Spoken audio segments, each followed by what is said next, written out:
Hello friends. आज के इस वीडियो में हम डिस्कस करेंगे JS mills theory of reciprocal demand, जो पार्ट टू को आज के इस वीडियो में हम प्रेजेंट करने की कोशिश करेंगे। इससे पहले वाले पार्ट के अंदर हमने देखा कि किस तरह से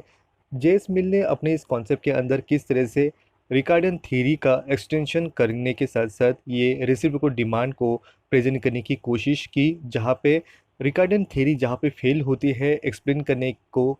कहाँ पे जो रेशो है दोनों इंटरनेशनल ट्रेड करने के लिए कौन से रेशो को यहाँ पे कंसिडर किया जाए, वही कहने में रिकार्डियन थ्योरी यहाँ पे फेल होती है। उसी का ही आगे लेके जाके ये कॉन्सेप्ट को यहाँ पे जेस मिल ने अपनी इस रेसिप्रोकल डिमांड के साथ साथ प्रेजेंट करने की कोशिश की। जहाँ पे पार्ट वन के अंदर हमने इंट्रोडक्शन देखा, उसी के साथ जो हमने टेबल के साथ जेस मिल किस तरह से इस कॉन्सेप्ट को प्रेजेंट करने की कोशिश करते हैं, और डायग्राम के साथ हमने देखा कि किस तरह से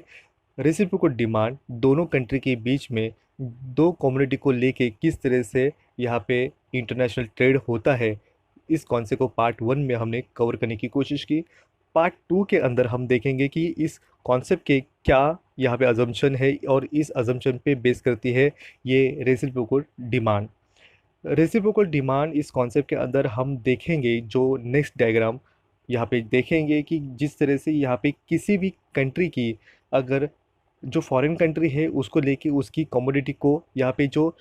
इंपोर्ट करना है और एक्सपोर्ट करना है, डोमेस्टिक जो गुड्स को लेके उसकी अगर डिमांड में अगर चेंज होता है, या हम कहें फॉरेन कंट्री की जो गुड्स है या हम कहें कमोडिटी है, इनमें अगर हमारे कंट्री में अगर उसकी डिमांड अगर कम होती है या डिमांड बढ़ती है, तो इन सिचुएशन में कंट्री ए और कंट्री बी की सिचुएशन क्या होती है, यही इस कॉन्सेप्ट के अंदर हम ये डायग्राम से कवर करेंगे और देखेंगे कि किस तरह से ये सिचुएशन क्रिएट होती है। और लास्ट पॉइंट को एक्सप्लेन करेंगे क्रिटिज़म्स, और इस थ्योरी के अंदर जो यहाँ पे क्रिटिक्स अदर इकोनॉमिक्स करते हैं इसको भी हम कवर करने की कोशिश करेंगे। तो पार्ट टू के अंदर ये सब टॉपिक हम कवर करने की कोशिश करेंगे। रेसिप्रोकल डिमांड को समझने के लिए उसके अजम्पशन को जानना इम्पोर्टेंट बनता है, जहाँ पे उसके बेस पे ही जो अजम्पशन है इस पे बेस पे ही ये थ्योरी यहाँ पे बन पाती है। जहाँ पे जेस मिल अपने इस कॉन्सेप्ट के अंदर कई यहाँ पे अजम्पशन लेके चलते हैं, जहाँ पे अजम्पशन को लेके हमें पता चलता है फर्स्टली उन्होंने कहा है the trade take a place between the two countries A and B. यहाँ पे दो कंट्री के बीच में यहाँ पे जो ट्रेड है इंटरनेशनल ट्रेड हो पाएगा सिर्फ और सिर्फ यहाँ पे दो ही कंट्री को यहाँ पे कंसिडर किया गया है। सेकंड यहाँ पे जो अजम्पशन है वो कहता है the trade is the two commodities X and Y. यहाँ पे दोनों कंट्री के साथ साथ यहाँ पे दो यहाँ पे ऐसे कमोडिटी है कि उनके बारे में ही यहाँ पे कंसिडर किया गया है, सिर्फ और सिर्फ एक्स और वाई ऐसे कमोडिटी के दो ही यहाँ पे कमोडिटी को माना जाएगा। थर्ड यहाँ पे कहा जाता है constant return to scale in the both countries. यहाँ पे जो प्रोडक्शन लेवल है यहाँ पे कांस्टेंट रिटर्न के साथ स्केल के साथ यहाँ पे दोनों भी कंट्री के अंदर यहाँ पे प्रोडक्शन लिया जाएगा। यहाँ पे टेक्नोलॉजी यहाँ पे कांस्टेंट मानी गई है। नेक्स्ट यहाँ पे पॉइंट कहा जाता है this theory extensions of the Ricardian theory of comparative cost. यहाँ पे जो डेविड रिकार्डो उन्होंने जो थ्योरी यहाँ पे डेवलप की थी कंपैरेटिव कॉस्ट को लेके, उसका ही एक्सटेंशन यहाँ पे जेस मिल अपने इस कॉन्सेप्ट के अंदर देते हुए दिखाई देते हैं। नेक्स्ट यहाँ पे कहा जाएगा the patterns of the demand is similar in the two countries. यहाँ पे जो प्रोडक्शन का जो पैटर्न है ये पैटर्न डिमांड को लेके यहाँ पे सेम दोनों भी कंट्री के अंदर सेम माना जाएगा। नेक्स्ट पॉइंट कहा जाता है perfect competition in the both countries. दोनों भी कंट्री के अंदर यहाँ पे परफेक्ट कंपटीशन माना जाएगा। नेक्स्ट पॉइंट कहा जाएगा laissez faire policy in the both countries. यहाँ पे दोनों भी कंट्री के अंदर गवर्नमेंट का कोई भी इंटरफिकेशंस या इंटरफेरेंस नहीं रहेगा। यहाँ पे दोनों भी कंट्री मार्केट के अंदर यहाँ पे गवर्नमेंट के रूल्स एंड रेगुलेशन यहाँ पे यू फोर्स नहीं कर पाएंगे। यहाँ पे जो मार्केट मैकेनिज़्म है यहाँ पे अपने आप चलता रहेगा। यहाँ पे इस तरह से माना जाएगा जिसे लेजिस फेयर पॉलिसी कहा जाती है। जो क्लासिकल इकोनॉमिक्स कई जो अपने इस कॉन्सेप्ट के अंदर लेजिस फेयर पॉलिसी को मानते हैं। नेक्स्ट पॉइंट कहा जाता है full employment in the both countries. यहाँ पे दोनों भी कंट्री के अंदर यहाँ पे फुल एम्प्लॉयमेंट यहाँ पे सिचुएशन को माना जाए है। अनएम्प्लॉयमेंट की सिचुएशन दोनों भी कंट्री के अंदर नहीं है, इस तरह से माना जाएगा। और नेक्स्ट जो इम्पोर्टेंट माना जाएगा जो नो ट्रांसपोर्टेशन कॉस्ट। यहाँ पे दोनों भी कंट्री के अंदर जहाँ पे इंपोर्ट एक्सपोर्ट किया जाएगा उसको जो ट्रांसपोर्टेशन कॉस्ट आएगा ये ज़ीरो माना जाता है। और जो लास्ट यहाँ पे जो पॉइंट कहा जाता है, this theory is based on the strength and elasticity of commodity. जो किसी भी कंट्री की जो यहाँ पे जो प्रोडक्शन है, प्रोडक्शन को लेके जहाँ पे उसकी इलास्टिसिटी क्या है और उसकी जो स्ट्रेंथ है ये क्या है, इस पे ही फोकस ये थ्योरी करती हुई दिखाई देती है। और इसी के साथ ये अजम्पशन यहाँ पे इम्पोर्टेंट रोल निभाते हैं जहाँ पे ये थ्योरी उभर के आती हुई दिखाई देती है। लॉ ऑफ रेसिप्रोकल डिमांड को एक्सप्लेन करने की कोशिश करते हुए हम देखेंगे कि किसी भी कंट्री की अगर डिमांड जो फॉरेन कमोडिटी को लेके अगर डिमांड बढ़ती है या घटती है, इस कंडीशन के अंदर जब यहाँ पे इंटरनेशनल ट्रेड ऑलरेडी हम कर रहे हैं, जो टर्म्स ऑफ ट्रेड के अंदर हो रहा है, और इसके बीच अगर हमारी फॉरेन कंट्री की कमोडिटी को लेके अगर हमारी डिमांड बढ़ती है या घटती है, इस सिचुएशन में किस कंडीशन के साथ साथ यहाँ पे law of reciprocal demand work करता है, इसी को ही समझने के लिए ये टॉपिक हम कवर करने की कोशिश करेंगे। ये जो चेंजेस है ये देखने से पहले हम अब देखेंगे कि हम ऑलरेडी अब यहाँ पे हमारी जो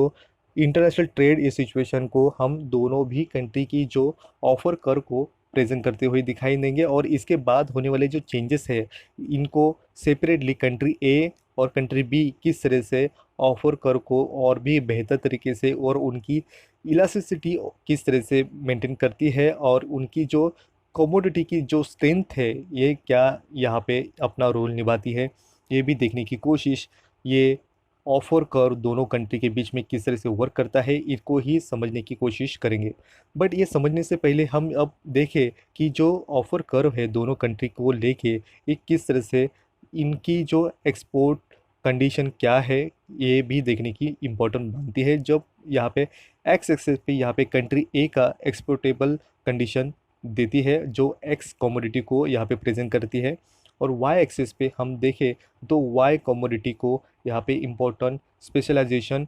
कंट्री बी करती है जो उसकी एक्सपोर्टेबल करती है। तो यहाँ पे कंट्री ए यहाँ पे एक्स कमोडिटी को यहाँ पे स्पेशलाइजेशन करती है, और दोनों कंट्री अब एक एक ऐसी कमोडिटी को स्पेशलाइजेशन कंडीशन को चूज़ करती हुई भी दिखाई देती है। यह यहाँ पे जो दोनों कंट्री की यहाँ पे जो ऑफर कर्व है ये ऑफर कर्व हमें दिखाई देती है। जो कंट्री ए का ऑफर कर्व यहाँ पे ओ ए को प्रेजेंट करता है, और कंट्री बी का जो ऑफर कर्व है ये हमें ओ बी ये प्रेजेंट करता है। दोनों एक दूसरे को जब इंटरसेक्ट करते हैं तो ये दोनों का यहाँ पे जो कर्व को ऑफर कर्व यहाँ पे सी पॉइंट में इक्विलिब्रियम कंडीशन मिलता है, और यहाँ से ही हमें हमारा जो एक्स कमोडिटी को जो हमारी क्वांटिटी है ये ओ क्यू इतनी मिलती है, और हमारी जो वाई कमोडिटी है ये वाई कमोडिटी हमें सी क्यू इतनी क्वांटिटी यहाँ पे इंडिकेट करती हुई दिखाई देती है। अब इसके आगे जाके हम किस तरह से हमारे जो ऑफर कर्व है ये यहाँ पे इलास्टिक या इन इलास्टिक कंडीशन में होते हैं, और हमारे अगर डिमांड बढ़ती है तो ये डिमांड हमारी बढ़ेगी तो हमारा कर्व यहाँ पे राइट साइड पे यहाँ पे जो शिफ्ट होता हुआ दिखाई देगा, और हमारी इंक्रीज यहाँ पे बढ़ती हुई दिखाई देगी अकॉर्डिंग टू वाई कमोडिटी को लेके। अगर हमारी यहाँ पे जो डिमांड है ये डिमांड अगर घटती है डिक्रीज करती है तो हमारा जो कर्व है ये लेफ़्ट साइड पे यहाँ पे शिफ्ट होता हुआ दिखाई देगा, और इससे हमें पता चलता है कि हमारा जो वाई कमोडिटी है उसको लेके हमारा जो इंटेंस है ये इंटरेस्ट हमें कम होता हुआ और ऑफर कर्व यहाँ पे लेस होता हुआ दिखाई देता है, और इसके बतौर हमारा एक्स कमोडिटी यहाँ पे कम खर्च होता हुआ दिखाई देता है। इस तरह से हम देखें इस डायग्राम के अंदर वही सिचुएशन को लेके सिर्फ और सिर्फ हमारा जो कर्व है ऑफर कर्व यहाँ पे तीन पॉसिबिलिटी यहाँ पे क्रिएट होती हुई दिखाई देती है, जो एक्चुअली हम इस कंडीशन में जब हमारा ऑफर कर्व कंट्री ए का यहाँ पे ओ ए है और बी कंट्री का यहाँ पे ऑफर कर्व यहाँ पे ओ बी इस सिचुएशन को सी कंडीशन के अंदर यहाँ पे इंटरसेक्ट करता हुआ दिखाई देता है, और हमारी जो एक्स कमोडिटी है वो ओ क्यू इतनी मेजर की हमने, और हमारी वाई कमोडिटी यहाँ पे क्यू सी इतनी मेजर करती हुई दिखाई दी। जब यहाँ पे हमारे इस डायग्राम के अंदर हम देखें हमारा जो इक्विलिब्रियम कंडीशन है ये हमारा दोनों भी ऑफर कर्व यहाँ पे सी यहाँ पे पॉइंट को इंटरसेक्ट करता हुआ इक्विलिब्रियम कंडीशन यहाँ पे सी पॉइंट पे मिलता हुआ दिखाई देता है। तो यहाँ पे टर्म्स ऑफ ट्रेड जो यहाँ पे सी पे हमें मिलता है तो ये प्रेजेंट करता है quantity import upon quantity export, जो प्रेजेंट करता है यहाँ पे C Q upon O Q, जो स्लॉप है लाइन यहाँ पे हमें प्रेजेंट करता है ओ सी को लेके। तो इस तरह से हम देखें अगर हमारा जो एक कंट्री का जो यहाँ पे जो डिमांड कर्व है वाई कमोडिटी को लेके अगर इंक्रीज करता है तो हमारा ऑफर कर्व यहाँ पे राइट हैंड साइड को यहाँ पे शिफ्ट होता हुआ दिखाई देता है, और ये हमारा ओ ए से लेके हमारा नया यहाँ पे ऑफर कर्व यहाँ पे ओ ए वन यहाँ पे प्रेजेंट करेगा। तो यहाँ पे हम देखें तो हमारा अब यहाँ पे ओ ए वन और यहाँ पे ओ बी ये दोनों भी ऑफर कर एक दूसरे को यहाँ पे सी वन पॉइंट को यहाँ पे इंटरसेक्ट करते हुए दिखाई देते हैं, और हमारा नया इक्विलिब्रियम कंडीशन यहाँ पे सी से सी वन तक जाता हुआ यहाँ पे शिफ्ट होता राइट हैंड साइड को शिफ्ट होता हुआ दिखाई देता है। तो इस तरह से हमारा जो सी वन क्यू वन ये क्वांटिटी हमारी जो वाई के लिए इंपोर्ट किए जाते हैं एक्सचेंज यहाँ पे किया जाएगा O Q one quantity of X को। तो यहाँ पे हमारी एक्स को यहाँ पे सेक्रीफाइस करते हुए हम और एडिशनल यहाँ पे वाई कमोडिटी को लेते हुए दिखाई देते हैं। तो इससे हमें पता चलता है कि जो ये हमारा टर्म्स ऑफ ट्रेड है ये सी वन को लेके अब ये ओ जो क्यू इंपोर्ट है अपॉन क्यू एक्सपोर्ट जो प्रेजेंट करता है अब नया यहाँ पे C one Q one upon O Q one ये प्रेजेंट करता है, जो स्लोप है लाइन अब ये प्रेजेंट करेगी यहाँ पे ओ सी वन को, जो टर्म्स ऑफ ट्रेड को न्यू यहाँ पे जो लाइन क्रिएट होती है वो सी वन प्रेजेंट करती हुई दिखाई देती है। तो इससे हमें पता चलता है यहाँ पे जो टर्म्स ऑफ ट्रेड है ये अब कम आता हुआ दिखाई देता है, और इसे अनफेवरेबल कंडीशन यहाँ पे कंट्री ए के लिए दिखाई देता है, बट यहाँ पे कंट्री बी के लिए ये फेवरेबल कंडीशन में दिखाई देगा, क्योंकि अब यहाँ पे कंट्री बी के जो वाई कमोडिटी है ये एडिशनल ऐड की गई, और उसके बतौर अब यहाँ पे कंट्री बी को यहाँ पे एक्स कमोडिटी ज़्यादा यहाँ पे मिल पाती है। तो इसके अपोजिट हम देखें अगर हम हमारे ऑलरेडी जो ओरिजिनल जो हमारा जो पॉइंट है सी पे है और हमारा एक्स कमोडिटी यहाँ पे ओ क्यू और हमारी वाई कमोडिटी यहाँ पे सी क्यू इतनी हम मेजर करते हैं जो हम ओरिजिनल कंडीशन के अंदर है। अगर हमारा जो वाई है ये वाई हमारी कमोडिटी हम डिमांड यहाँ पे डिक्रीज करती हुई दिखाई देती है, तो उसी कंडीशन के अंदर हमारा ऑफर कर्व यहाँ पे शिफ्ट होता है लेफ्ट हैंड साइड के लिए। तो ये हम हमारा यहाँ पे ओ ए ये शिफ्ट होगा ओ ए टू सिचुएशन के अंदर नया कर्व हमें मिल पाता है। तो इक्विलिब्रियम कंडीशन हमारा यहाँ पे सी से लेके यहाँ पे सी टू तक जाता हुआ दिखाई देता है। तो अब यहाँ पे दोनों भी यहाँ पे जो कंट्री के ऑफर कर्व नए मिलते हुए दिखाई देते हैं, जो हमें प्रेजेंट करता है ओ ए टू, और जो कंट्री ए का प्रेजेंट करता है ऑफर कर्व, और कंट्री बी का जो ओरिजिन है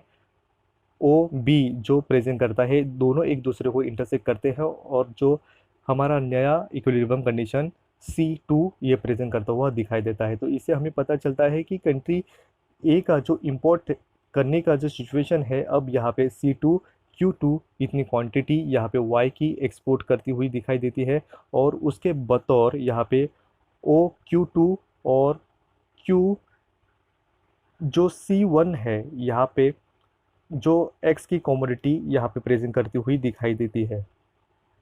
तो इससे हमें पता चलता है कि हमारा जो यहाँ पे टर्म्स ऑफ ट्रेड यहाँ पे न्यू यहाँ पे इक्विलिब्रियम कंडीशन सी टू को मिलता हुआ दिखाई देता है। तो ये हमें प्रेजेंट करता है जो क्वांटिटी है import upon quantity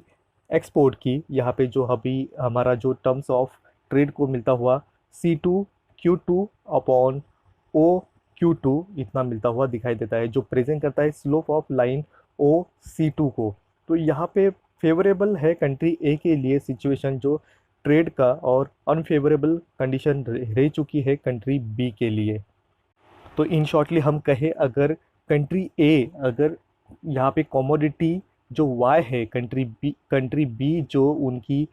commodity Y को अगर एडिशनल यहाँ पे डिमांड अगर करती है, तो ये सिचुएशन कंट्री ए के लिए यहाँ पे अनफेवरेबल रहेगा और कंट्री बी के लिए फेवरेबल रहेगा। तो इसके अपोजिट अगर वाई कमोडिटी जो कंट्री बी की कमोडिटी मानी जाती है, ये अगर डिमांड अगर कम करे, तो इसके वजह से यहाँ पे कंट्री ए का यहाँ पे फेवरेबल कंडीशन में रहेगा और कंट्री बी यहाँ पे अनफेवरेबल कंडीशन के अंदर रह दिखाई देती है। तो यहाँ पे सिचुएशन हमें जो पॉसिबिलिटी है, ये पॉसिबिलिटी यहाँ पे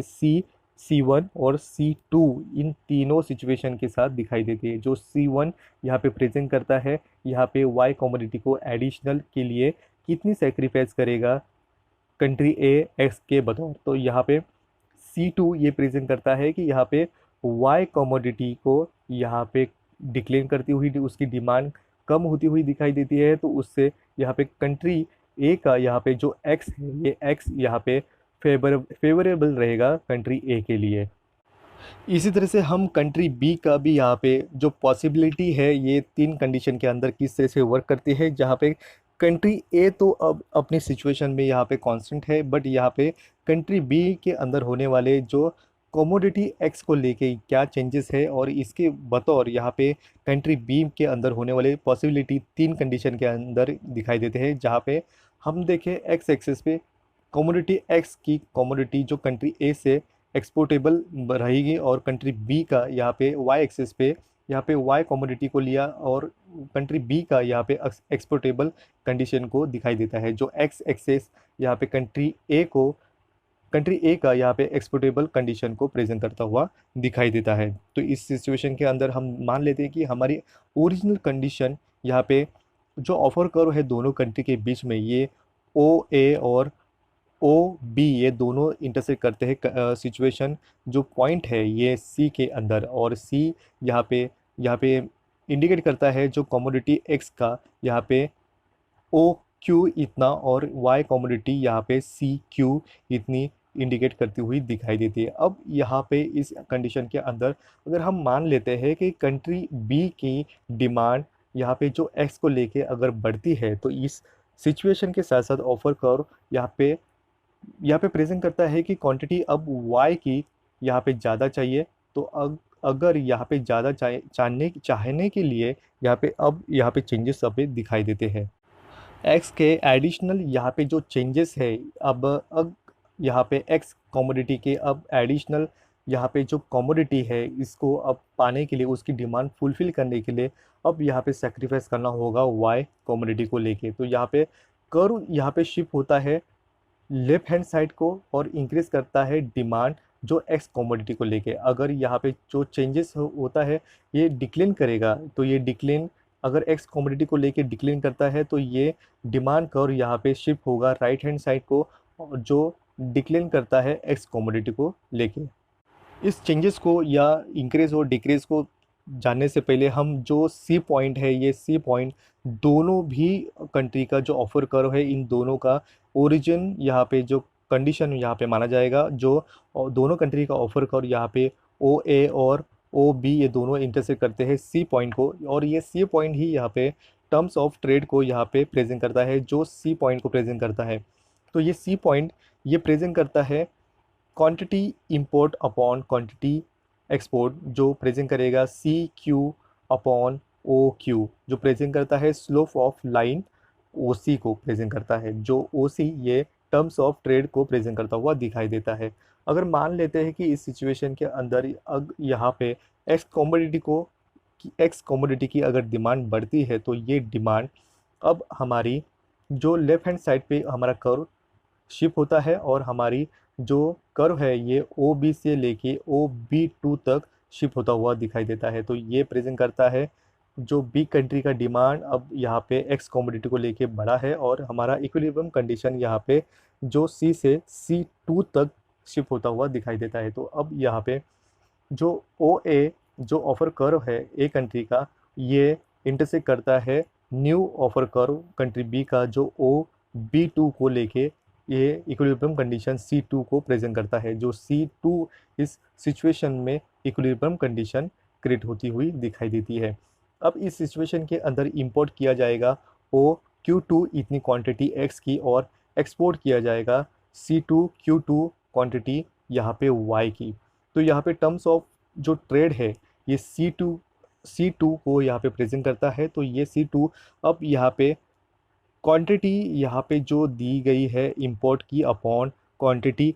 एक्सपोर्ट की, यहाँ तो प्रेजेंट करेगा C2Q2 अपॉन O2Q। तो ये प्रेजेंट करेगा स्लोप ऑफ लाइन OC2 को। इसके अपोजिट अगर मान लेते हैं कि कंट्री बी का जो डिमांड है एक्स कमोडिटी को लेके अगर ये डिक्रीज करता है, तो ये ऑफर कर्व भी यहाँ पे डिक्लाइन करता हुआ ही दिखाई देगा। तो यहाँ पे जो वाई है, वाई यहाँ पे किस तरह से सेक्रीफाइस किया जाएगा एक्स कमोडिटी को लेके, ये भी यहाँ पे एक्सप्लेन करने की कोशिश होती है। जहाँ पे ऑफर कर्व यहाँ पे अब शिप होगा, हम मान लेते हैं कि हमारी सिचुएशन अब सी ओरिजिन जो सी पॉइंट को लेके थी, अब हमारा जो डिमांड है, डिमांड डिक्लेन किया एक्स कॉमोडिटी को लेके, तो अब हमारा यहाँ पे जो ऑफर कर्व है ये शिफ्ट हुआ राइट हैंड साइड को, जो प्रेजेंट करेगा OB से OB1 सिचुएशन में। जब यहाँ पे हमारा इक्विलिब्रियम कंडीशन अब यहाँ पे हमारा C1 यहाँ पे प्रेजेंट करा है, जो ओरिजिन यहाँ पे C पॉइंट पे था, अब हमारा नया इक्विलिब्रियम कंडीशन C1 हुआ। यहाँ पे हमारा जो दोनों कंट्री का जो ऑफर कर्व है ये अब यहाँ पे OB1 जो B कंट्री का प्रेजेंट करेगा, और OA जो A कंट्री का ऑफर कर्व, दोनों इंटरसेक्ट करते हैं C1 इस पॉइंट के अंदर। तो अब यहाँ पे जो कंट्री बी है इसकी इंपोर्ट यहाँ पे OQ1 इतनी होगी क्वांटिटी ऑफ एक्स के लिए, और एक्सपोर्ट होगा C1Q1 जो क्वांटिटी वाई के लिए प्रेजेंट करेगी। तो यहाँ पे जो टर्म्स ऑफ ट्रेड है ये C1 को प्रेजेंट करेगा, जो इक्विलिब्रियम कंडीशन प्रेजेंट करता है। ये कहा जाएगा Q इंपोर्ट अपॉन Q यहाँ पे एक्सपोर्ट, जो यहाँ पे प्रेजेंट करेगा CQ1 अपॉन